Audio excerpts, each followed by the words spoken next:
Gold, trusted gold buyers. మీరు తాకట్టు పెట్టిన బంగారాన్ని విడిపించి ఈ రోజు ఉన్న మార్కెట్ ధరకు కొనబడను. నమస్తే అమ్మా. నమస్తే అమ్మా. అమ్మ, వేసవికాలంలోకి వచ్చేసాము. సో మన ఆహారపు అలవాట్లని మార్చుకోవాలి తప్పనిసరిగానమ్మా. ఎలాంటి ఆహారం తీసుకోవాలి? శరీరానికి చలవ చేసే ఆహారం తీసుకోవాలి. చాలామందికి చలవ చేయడం అంటే చల్లనివి చలవ చేస్తాయి అనేటటువంటి ఒక భ్రమలో ఉంటారు. అవును, ఐస్ క్రీములు, ఐస్ వాటరు కాదమ్మా. శరీరానికి చలవ చేసే ఆహారాలు వేరుగానే ఉంటాయి. ఎక్కువగా చెమట పట్టి శరీరంలో ఉన్నటువంటి లవణాలన్నీ కోల్పోతాం గనక తప్పనిసరిగా ఉప్పు పులుపు ఎక్కువ ఉన్న పదార్థాలు తీసుకోవాల్సినటువంటి అవసరం ఉంటుంది. ప్రకృతి కూడా మనకు అటువంటివే ఇస్తుంది.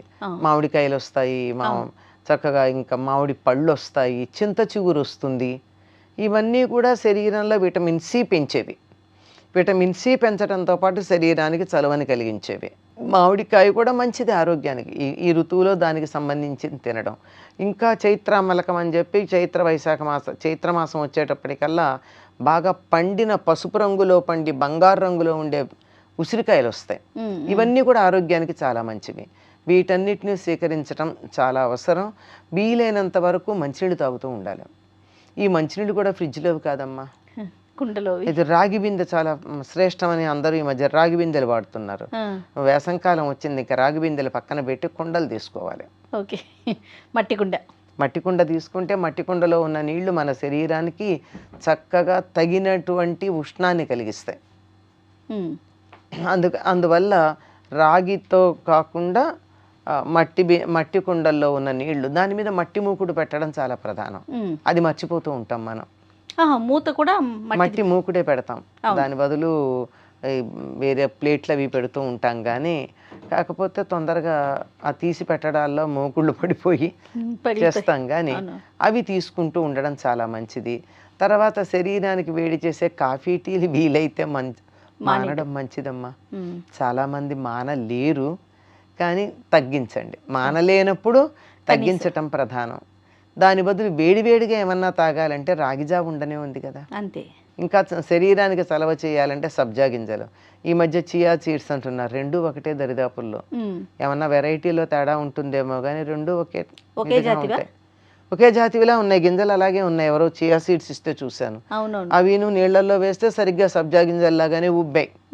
కనుక ఆ సబ్జా గింజలు వేసినటువంటి నీళ్లు దాంట్లో కొద్దిగా అలాగే తాగడం మనకి ఇబ్బంది అనిపిస్తే ఒక 4 చుక్కల నిమ్మరసం, ఇంకా తక్కువ పించ్ ఆఫ్ సాల్ట్ వేసుకుని తాగినట్టయితే శరీరానికి కావాల్సిన చల్లదనం కలుగుతుంది.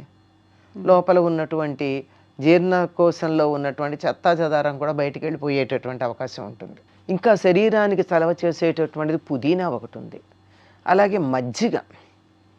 ఇక కాఫీ టీల బదులుగా ఏదన్నా తాగాలనిపిస్తే పల్చని మజ్జిగమ్మ.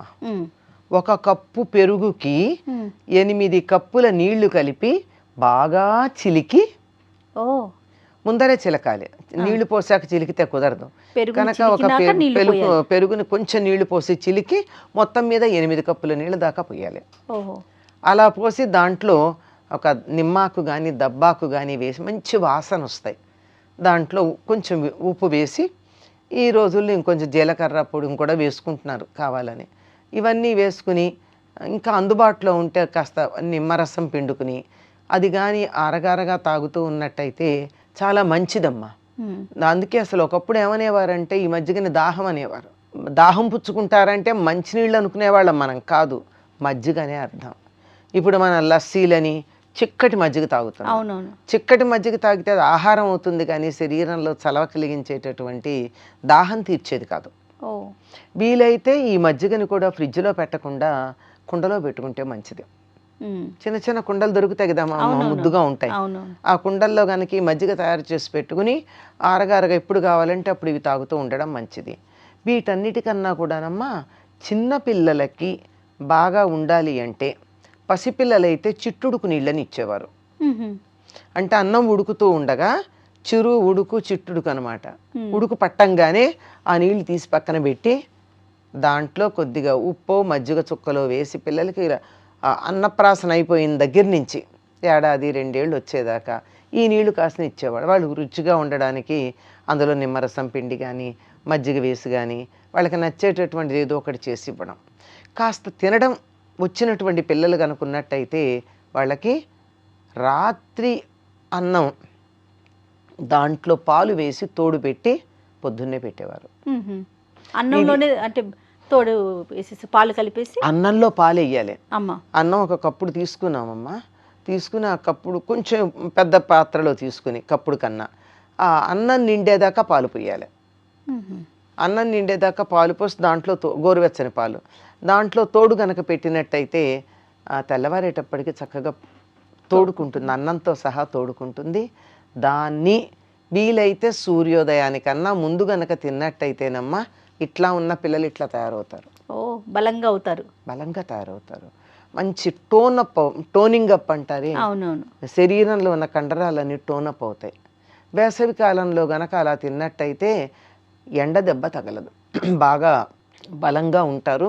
ఇంకా మాకు చిన్నతనంలో ఏం చేసేవారంటే వేసవికాలం రాగానే అన్నం కుండల్లో ఉండి కొయ్యతడ్డుతో దాన్ని కలిపి వడ్డించేవాళ్ళు మాకు. అంటే పొద్దున్నే చద్దన్నాలు తినేవాళ్ళం అమ్మా. ఈ రాత్రి పెరుగన్నం కొద్ది మందికి, ఎవరికైతే అనారోగ్యం ఉందో వాళ్ళకి. మిగిలినటువంటి వాళ్ళందరూ నిద్ర లేవంగానే మొహం కడుక్కోవడం, స్నానాలు చేయడం, 7 గంటలకల్లా తినేసేవాళ్ళం. పడి అల్లరి చేయాలి కదమ్మా, తోటల్లో దొడ్లల్లో అల్లరి చేయొద్దు, అల్లరి చేయడానికి ఓపిక ఉండద్దు. అందుకని చద్దన్నాలు తినే అలవాటు ఉంది. చద్దన్నం అంటే రాత్రున్నది ఉంటే ఉండడం, అది కొద్దిగా ఉంటుంది, కానీ ఎక్కువ మంది ఉంటే ఎంత చద్దన్నం ఉంచుతారు. అందుకని ఈ కుండల్లో వండి చలవ చేస్తుంది.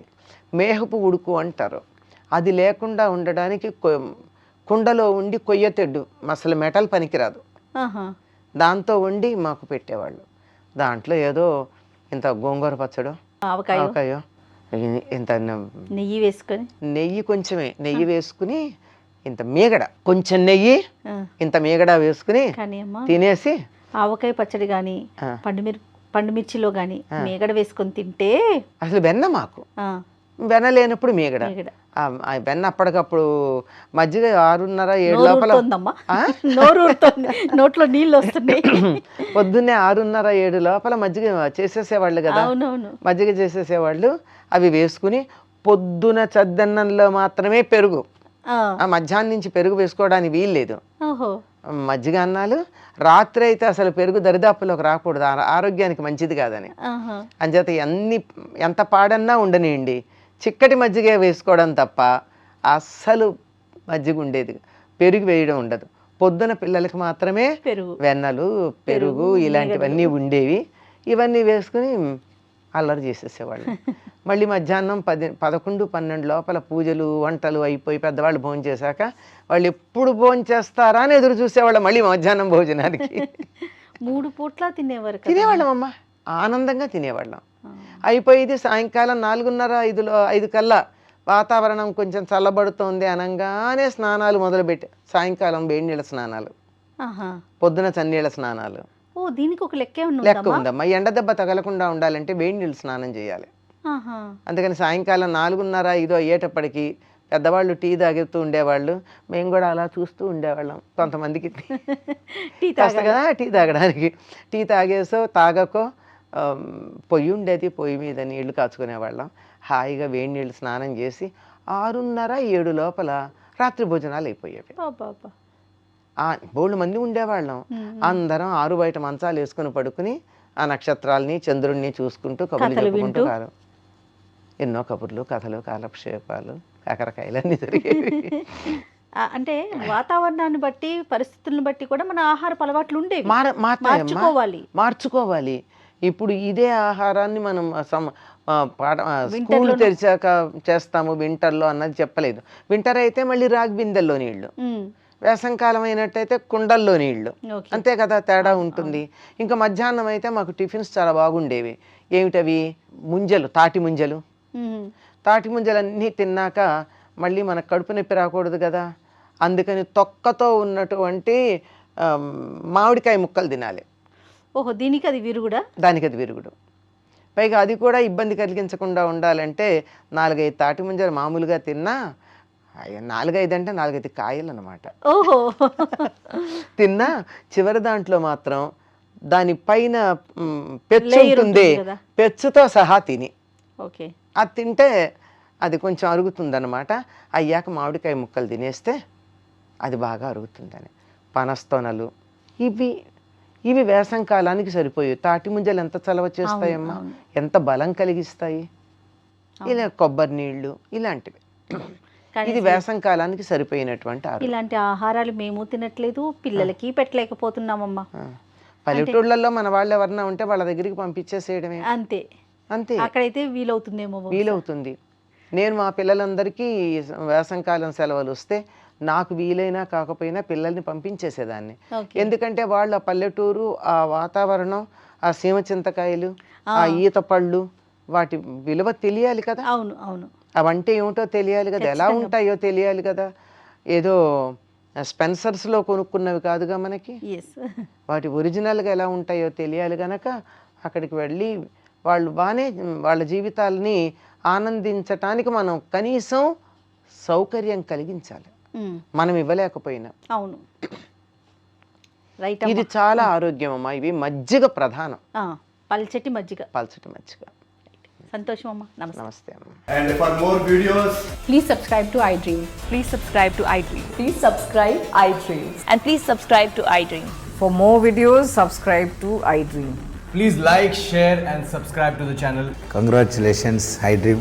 Subscribe to iDream. Subscribe to iDream. So subscribe to iDream Media.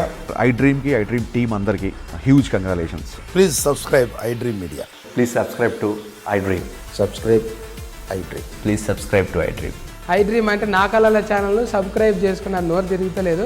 మీరైతే గంట గుర్తు కొట్టండి. For more such videos, please subscribe to iDream.